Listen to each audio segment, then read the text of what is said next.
Namaskar, my name's Joshua. I'm from England. I'm here at Monastery Monastery Institute near Pokhara. We've planned my gap here. If you have any fears or queries about coming here, let me dispel them for you now, because Plan My Gap here are very, very good. They take care of everything. When you arrive at the airport, you'll be picked up by the lovely Mr. Sim, and he'll take you back to his house in Kathmandu. And you get to stay with his family and experience all kind of Kathmandu family life, Nepalese family life. And then you'll be taken to your project, wherever it is, and you'll be met, if you come to Pokhara, by the lovely Mr. Min, who will pick you up at the bus station. Okay, here is the lovely Mr. Min. Nice to meet you, Mr. Min. He will pick you up at the bus station, and he'll take you to the project in... About your single. So about... Now Mr. Joshi is going to talk more about the... Now Josh is gonna explain about the life here, about his placement, the monastery placement. Yes, Josh. Yeah, this is a Monastery Monastery Institute. It's near Pokhara. It's right in the Himalayas, so it's pretty far out. It's a Sakya monastery, so it's part of the Sakya sect. The day begins about 5 o'clock when the monks wake up for puja, and you can go to puja if you want. It's chantings in Tibetan. After that, the monks have classes until 12, so they do English, social studies, history, all that, and you can teach them that. After lunch, they have more classes, and then they study until about 7, doing Buddhism, and then you can tutor people. So if you want to teach, you can teach as well, but you can also tutor single monks. So you can teach them English, Chinese, whatever language you want, whatever they want to learn. Math, science. Yeah, math, science, all that kind of stuff. So you have dinner here, and it's cooked for you. The dinner is it's okay. I mean, you'll get used to it after a while. It's a lot of rice and a lot of potato, but it keeps you going.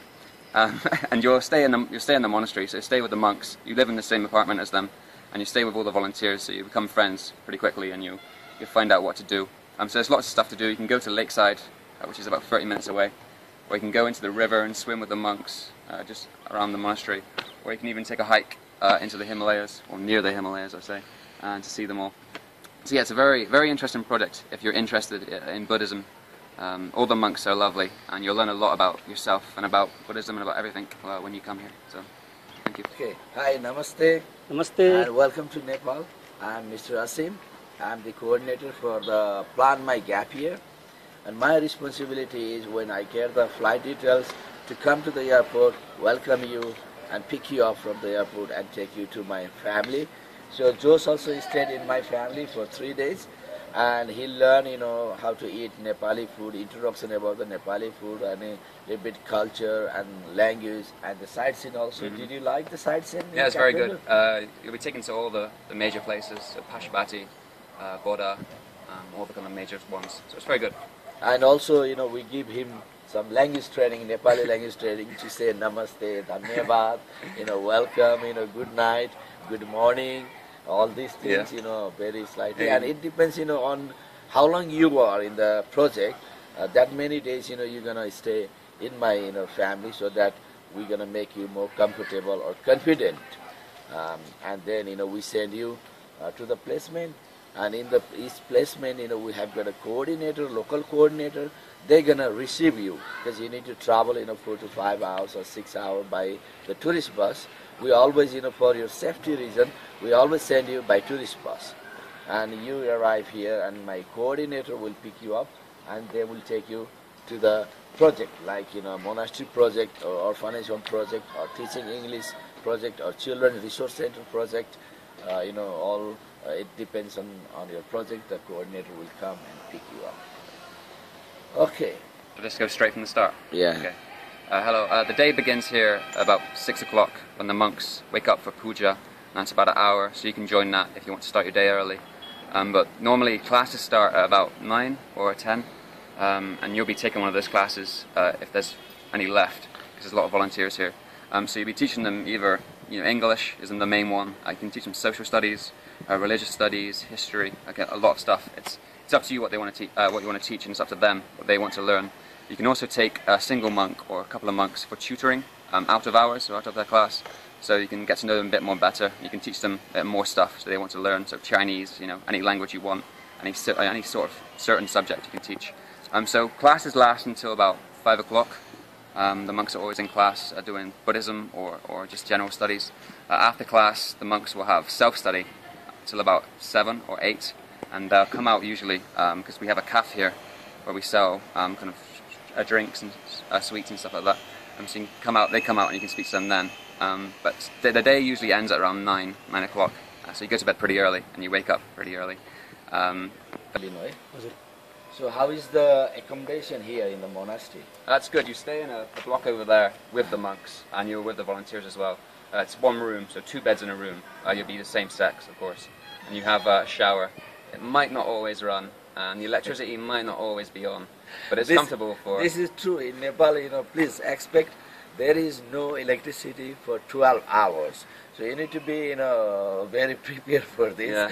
And if possible, please bring the torch light, with the battery, chargeable battery, or little, fan, like travel fan with the torch light would be very handy. Yeah, and if you're scared of insects, you have to get used to it. There's a lot of cockroaches, a lot of big spiders around the room, and they always seem to come out of nowhere, so you have to deal with it. Also, make sure you lock your windows, because there's a pack of monkeys around here. Oh, yes. And if you leave your window open, they're straight in, and they take everything out. They gotta take your Mars bar. Yeah, so some people have left their windows open and they've taken their passport, and monks have been like, oh, is this yours? And it's all around the monastery. So yeah, they're vicious, so close your windows, I would say. But yeah, the accommodation is nice, very nice.